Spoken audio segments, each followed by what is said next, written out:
Hi, I am Tanya, a growth marketer at Meritto. I welcome you all to this edition of Illuminate by Meritto. And for those of you who don't know, Meritto is the operating system for student recruitment and enrollments, enabling education organizations to grow their revenue, boost productivity, optimize marketing spend, enhance student experiences, and increase enrollments worldwide. Trusted by over 1,200 plus education organizations, from edtech companies to higher education organizations, Meritto streamlines processes for sales, marketing, admissions, finance, and operations team. Meritto empowers 1 billion student engagements annually, processing 100 million inquiries and managing 5 million applications on average. And for those of you who are on to their first Illuminate by Meritto webinar, it is a series of live webinars where we bring you the latest insights, best practices, and technology on everything about student recruitment and enrollment. We host expert speakers from Meritto alongside experts, thought leaders, and decision makers from the world of education, offering unparalleled insights for the education industry. And today we have Dr. Adam Fayyad, the lecturer in the Faculty of Business and Law at De Montfort University, Dubai, with over 17 years of industry experience, including senior leadership roles. Dr. Fayyad brings a wealth of real world insights into the classroom. He teaches business management, marketing, leadership, and project management at both undergraduate and postgraduate levels, and his research focuses on sustainability, leadership strategies, and employee performance. In addition to this, his academic work, he is a business consultant, turnaround specialist, and a member of the Harvard Business Review Advisory Council. We welcome you, sir. Hello. Thank you for having me, Tanya. It's a pleasure to be here, and welcome to all our audience. I'm sure Dr. Adam has a lot to share with us about De Montfort University, Dubai, and himself. But before that, let me give our audiences a brief introduction. So, De Montfort University, Dubai is an international branch of DMU Leicester, a globally recognized institution founded in 1870. Known for its strong research culture and commitment to employability, DMU is also a United Nations designated global hub for Sustainable Development Goal 11, the only UK university with this honor. The Dubai campus offers foundation, undergraduate, and postgraduate programs across various disciplines, combining high quality teaching, state of the art facilities, and a vibrant, inclusive student experience that reflects its global outlook. And today's discussion will delve into the evolving landscape of transnational education in the UAE and explore strategies for enhancing student engagement in this dynamic environment. So, Dr. Fayyad, to set the stage, could you share what motivated your transition from the corporate sector to academia? Understanding this journey can provide us with valuable insights into your perspective on education. All right. Well, thank you again, Tanya, for this amazing introduction. Uh, as you know, I've worked in industry. I've been in industry for around 17 to 18 years. I worked mainly in marketing and sales, and I held some leadership positions. During this time, my passion was coaching and mentoring. So I realized that I want to help people. I want to, when I had a team, I want to have this team be the best that they can be. This led me to start learning more so I can teach this team that I had. And then I realized also that at university, when I did my bachelor's, my MBA, and even my DBA, that we learn concepts, we learn definitions, but we don't really apply them. So my goal was to try and kind of transfer my experience in the real world, the real life scenarios into the students. And this is how I started. I started first as adjunct. I taught first postgraduate students. They enjoyed the real life examples that I used to give them. We're going to get in detail about that. We're going to talk about this more detailed. And then I saw myself giving more than other faculty that just studied and did their masters, PhDs, did their research, which is very good, but they couldn't provide the real life experience that I was able to do, and that's why I decided to do the full transition back in 2023. That's awesome, sir. And your journey offers a fascinating perspective on the intersection between industry and academia. This is the that kind of dual lens that that our audience is definitely wanting to hear more about, and it's exactly what's shaping modern pedagogy, I would say. So, building upon your experience in academia, you've likely observed shifts in student attitudes and behaviors. Over the past few years, what significant changes have you noticed in student mindset, and how are these influencing their learning approaches and career aspirations accordingly? Well, one thing that I noticed with students nowadays, they're impatient. They want results fast. We live in a digital world now. The students, children, people, we get access to information right away with the click of a button. So you feel now students, they're impatient. They want to get the answers immediately. They want feedback immediately. They want to go to uni and be ready to work right away. Which led to them now realizing that we want to learn stuff that we can apply right away. So they want to hit the road running when it comes to the job market. And we know now competition is very high. So they want to just take what they learn, apply it right away, and start working and making money. So this change is considered now because few years ago, even 5, 6, even 10 years ago, they used to just learn, try to apply, and then go to the job market, start applying for jobs, trying gaining experience as they go. Now they want this experience right away in college and university so that they're ready when they just graduate. Absolutely, I agree with you. And as you know, there's a lot many information available at very various platforms. So student is always ready to learn and apply it as fast as they can. So that's very interesting. And understanding these shifts is crucial for educators and institutions alike at this highly competitive landscape. So UAE has positioned itself as a hub of transnational education and attracting institutions and students from around the world. So, from your vantage point, how would you describe the current state of transnational education here? Are there any specific trends or developments you've observed, or particularly in the light of UAE's initiatives to enhance its higher education sector and attract international talent? Well, as you mentioned, the UAE, they have strategic vision to become a global knowledge hub. This led to rapid expansion and diversification. So we see a significant influx of international universities establishing brand campuses here. We have universities from the US, from UK, from Australia, from different Western countries, from even the Far East. They're just coming here because they see that the scale here, the potential is very big. So this leads to competition. So now we have more universities.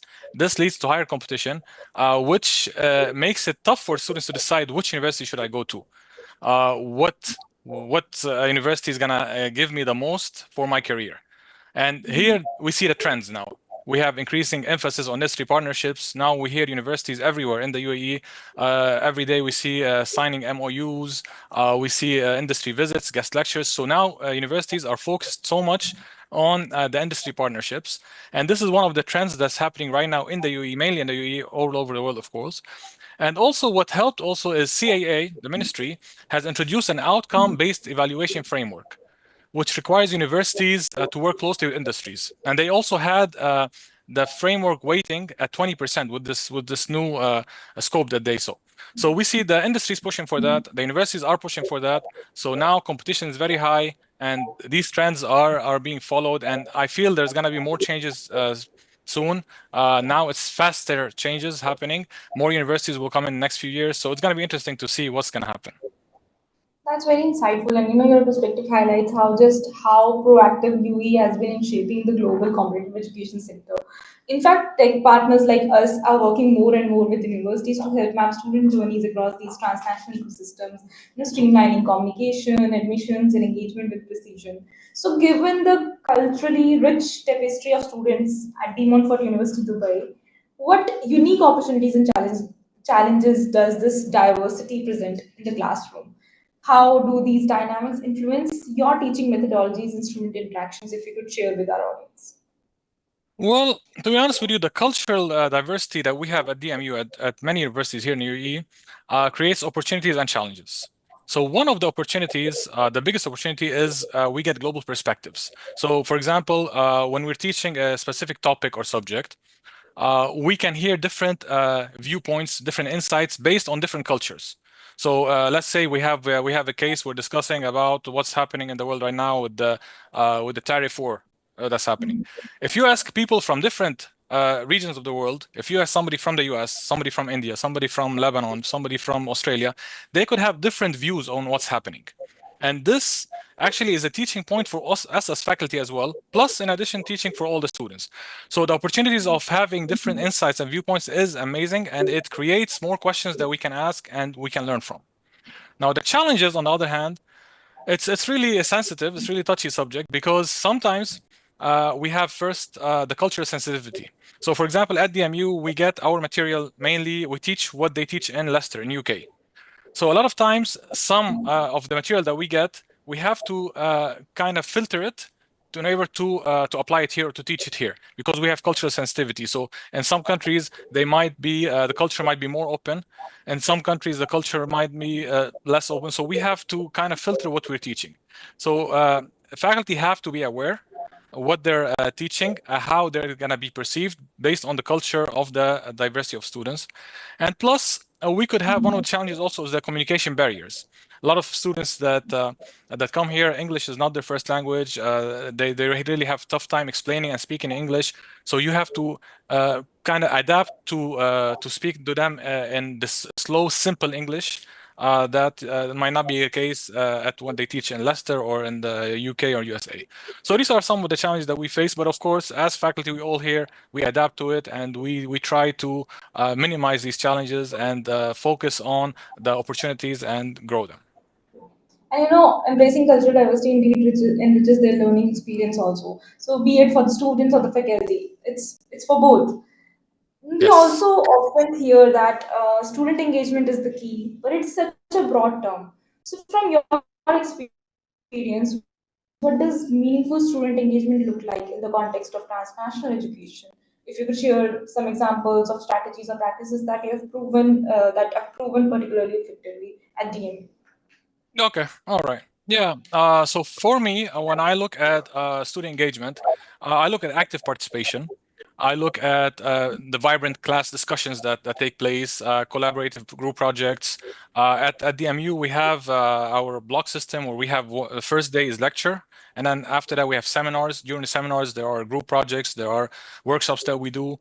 So asking questions, if the students are engaged or asking questions, for me that's a success. Sharing thoughts. Oftentimes, I'll give you some examples of stuff I do. Oftentimes, I do the flip learning method, where basically I choose a student to be a lecturer for a day. The student then has to be engaged, has to kind of study the material, try to present it, which will work on his presentation skills. Plus, I encourage the students to ask questions.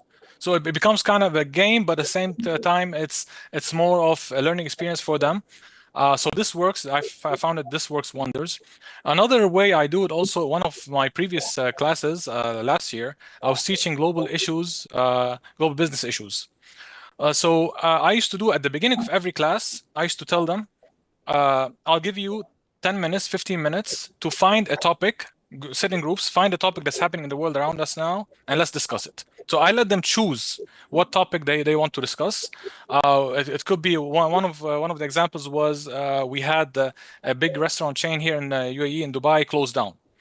So we started discussing what's the reasons, how they think it could have been avoided, and all these things. So I keep them engaged by keeping them in control of what they want to learn. That's very interesting, and any student would want to learn from such different mixture of tactics. And in an era where personalization is key, leveraging technology to tailor student engagement can significantly impact success and retention rates. Can you share instances where data-driven strategies have made a notable difference in these areas? Of course. See, now technology enabled us to move from a one-size-fits-all approach to a personalized learning journey. So now with technology, we are learning. We're still learning as we go. As we go, all of us, all faculty are learning as we go. But what technology is doing is it's able fast to gather, analysis, and analyze student data, which allows us to build the student profiles and tailor the learning experiences as we go. So some universities in the UAE, I know they're doing competency-based learning, where they focus on the teaching for each student by himself, because each student learns in a different way. Some universities are also focused on studying learning patterns for the students, and then adapting the style, finding a curve, what's going wrong, what's going right. So the analysis now is fast, which allows us as faculty or as universities to adapt our strategies and find ways to be able to fix our teaching or to update or to upgrade our teaching styles. Absolutely, and it's always encouraging to hear how such approaches can enhance student outcomes at the end. So let's talk about more about technology and technology-driven solutions. So integrating technology-driven solutions, how can they transform the educational experience by facilitating personalized and efficient interactions? How do you perceive the role of digital platforms specifically in enhancing the student engagement, particularly through utilization of student data to deliver customized experience, if so, if that's done at DMU? Yeah, well, one of the things that we're doing at recently at DMU is job simulations. So, in some of our programs, we have job simulations which is a powerful approach to bridge the gap between real life skills and what we're teaching in academia. So, basically, it's a day in the life. So recently we did a Red Bull simulation through Forage, I believe. Yes, Forage. And the students engage well in it because now for that one day, for that one project, they are leading. They are either customer service or salespeople. So they try to apply what they learn in real life, and plus they get a certificate for that. So it helps them with their CV. It also this new technology that some softwares or companies like Forage and Candy Tech are doing, it helps the student excite them about what they're learning, and now whatever they're learning makes sense. So now we learned this concept. All right, how can we apply it? It makes sense. There's results that we can see. This is what we're doing right. This is what we're doing wrong. So these updates upgrades that are happening in technology are really helping the students. And in turn, the students now, they can go and tell their parents, they can tell their peers, this is what we learned, this is how and which is a marketing tool for us as recruitment also. Now the students at DMU can share their experience with their peers, their friends, which also leads to higher, I could say, recruitment for us. That's very interesting, sir. We're also seeing a rising demand for faculty with industry experience. As per you, also you've had extensive experience in industry, and then now you're back to academia. So, particularly in fields like business, like you have a business management subject. So, why do you think this trend is gaining traction, and how does it shape the student learning experience when the faculty has some industry experience beforehand? Well, to be honest with you, they see now, like we mentioned, the students see how theories work in real life. They understand now that what companies really need, what companies really do. What I learned here can be applied now. And the real life scenarios make learning more interesting and relevant. So, for example, when I'm teaching in one of my courses, I teach about SWOT analysis. I tell them the concept, strength, weaknesses, opportunities, threats. When you tell them like this, okay, we memorize it, we know it. But then when I give them uh, an example of me applying SWOT analysis in one of my previous jobs, it makes sense now. So one of the strengths was the location, for example. One of the weaknesses was the market competition. So I give them examples and I tell them what I did and how I did it wrong or right. It makes them understand more. It makes them now, okay, this makes sense. So now when I want to use it, when I want to start my own business, I can use that. And by the way, students nowadays, a lot of them, they want to start their own business. They want to make money fast, which allows us to explain to them the right and wrong methods, which they can apply right away. Right, right. And it's always about applying theory to practice. Certainly, it always enhances, the invaluable experience for the students.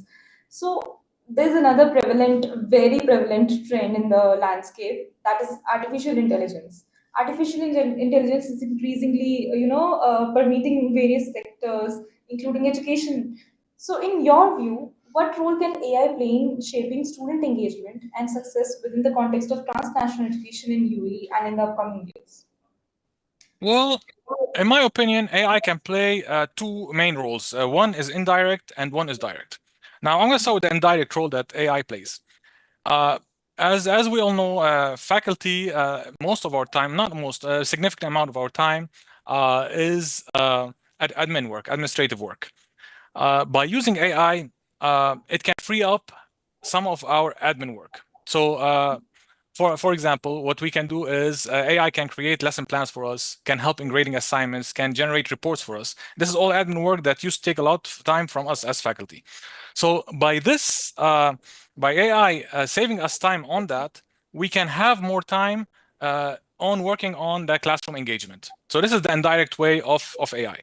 Now, the direct way, AI can play a transformative role in shaping student engagement by enabling personalized learning experiences, by analyzing the student data, identifying some individual needs and preferences, and provide tailored learning and resources. It can also, what's happening right now, many universities are using AI for marking assessments, grading assessments, and kind of providing real-time feedback. So what some universities, not all universities are doing this yet, but some universities are prompting AI tools to leave specific ways of feedback. So for example, what went right, what went wrong, and how it can be improved. So they prompt the AI apps, mark this paper, this is the rubric, this is the assignment that we have.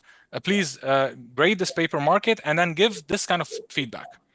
And this saves time. Of course, at the end of the day, you cannot just depend all on AI. You have to add your personal touch. So you have to review, you have to kind of upgrade, you have to see what's around, but that saves you a lot of time. So that's why AI is playing a huge role in our and faculty right nowadays, and it will keep playing a bigger role as we go along.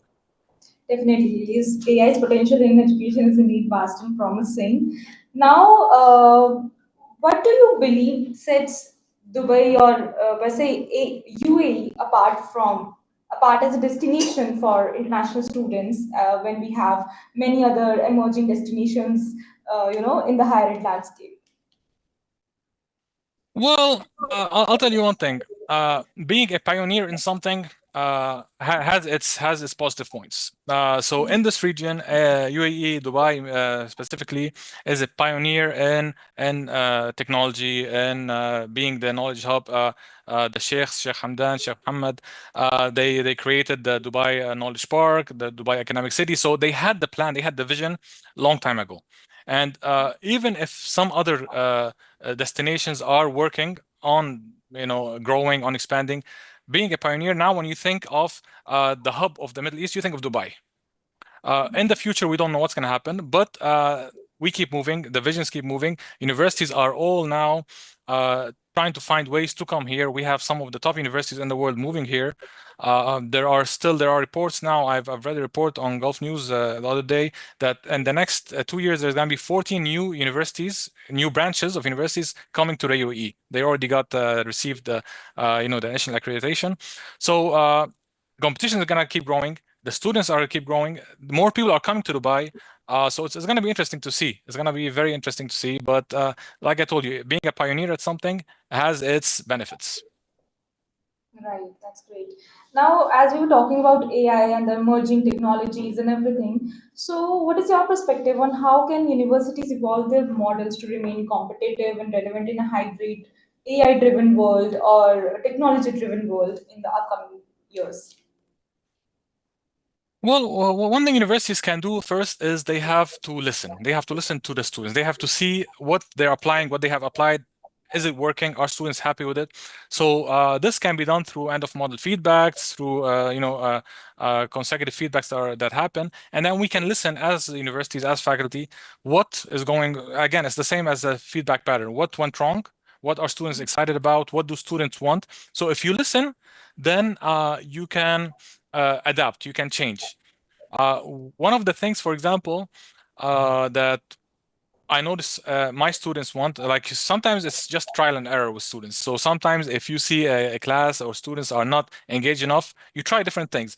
So one of the things that I tried in one of my classes is gamifying the learning experience. Gamify the experience is something that students took on very seriously. It became competitive. I provided points and leaderboards in one of my courses.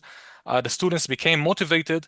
They became more engaged. And of course, using AI with that, it gives me faster results. It gives me faster calculations. If we apply AI in what we want to do, whether it's gamifying, whether it's analyzing data, it will make faster. And again, it goes back to the point, it gives us more time to work with the students on the classroom engagement. That's great, sir. And if you were to contribute one key principle to a student engagement playbook for the UAE, so what would it be from your side that you would want to, maybe our audiences are making notes right now, so something that you would want them to always keep as a note. Well, for me personally, from my experience, is make it personal and make it culturally smart. So in UAE, like you mentioned, at the MU and in UAE in general, we have a diversity in the classroom.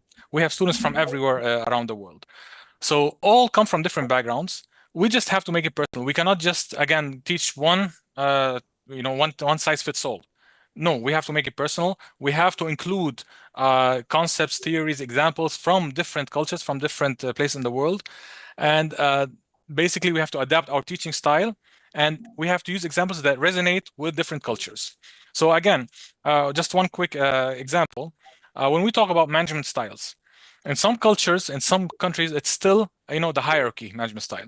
In other countries, it's the flat management style. Now, what's the difference? What works? What doesn't work? And then you try to get examples from the students. We can ask them to give us examples, especially when you teach postgraduate students. These are working students, so they have their opinions, they have their experience, they have their issues with types of management. What went wrong? What went right? Would that work in your culture? Why and why not? So it's all again discussions, but we have to always think of making it personal and making it culturally smart to those audience or to those students. Absolutely. And personalization is the key. That's the golden takeaway I would say that you've given right now to our audiences. So, as we wrap up, sir, what piece of advice would you offer to the education leaders striving to genuinely connect with and support students in today's evolving educational landscape? Well, I'll tell you something. The higher education landscape is evolving very fast here. We mentioned that, and it's changing in a significant way, particularly in the UAE and in the Gulf region overall. So institutions and faculty and education leaders, they need to evolve or update their teaching methods. So we have to embrace the changes and adapt to cultural trends. So, for example, right now there are trends. We hear a lot about sustainability. So one of the things is including sustainability modules. We have like business sustainability, sustainable business. Include these modules because now we have more awareness among the younger generation. They're reading more, they're listening more.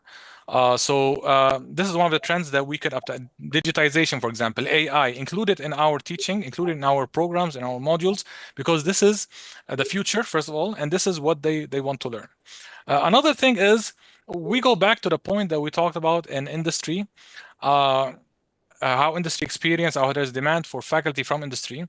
There's a proverb that I always used to hear, and now it made sense to me. Like when I moved to academia, basically it's a Native American saying. It's tell me and I'll forget, show me and I may not remember, involve me and I'll understand.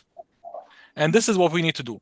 So you can show them, you can teach them. They might remember, they might not. But when you involve them, when you involve the students, when you make the students part of the solution, part of what they're learning, they'll understand more. So this is one of the things that we need to adapt.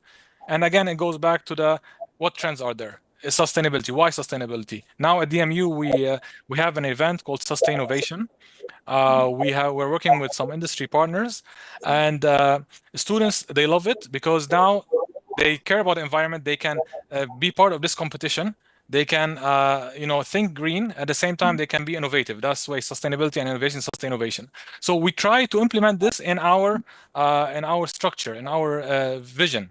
And this is what most universities are doing now, and they need to continue doing. So adaptation, we have to adapt, and this is very important. That's awesome. That's awesome. So thank you for sharing your valuable insights with us today. Your perspectives have provided a deeper understanding of this evolving dynamics in transnational education and student engagement in the competitive landscape of UAE. Really, thank you, sir. Thank you, Tanya. Thank you, Meritto. Thank you so much. And to our audience, thank you to everyone who joined us today. We hope this conversation gave you a new perspective and actionable strategies to elevate your student engagement initiatives. If you found today's conversation valuable, stay tuned for our upcoming webinars, where we continue to bring you the latest trends, insights, and strategies shaping the education landscape. Thank you. Thank you.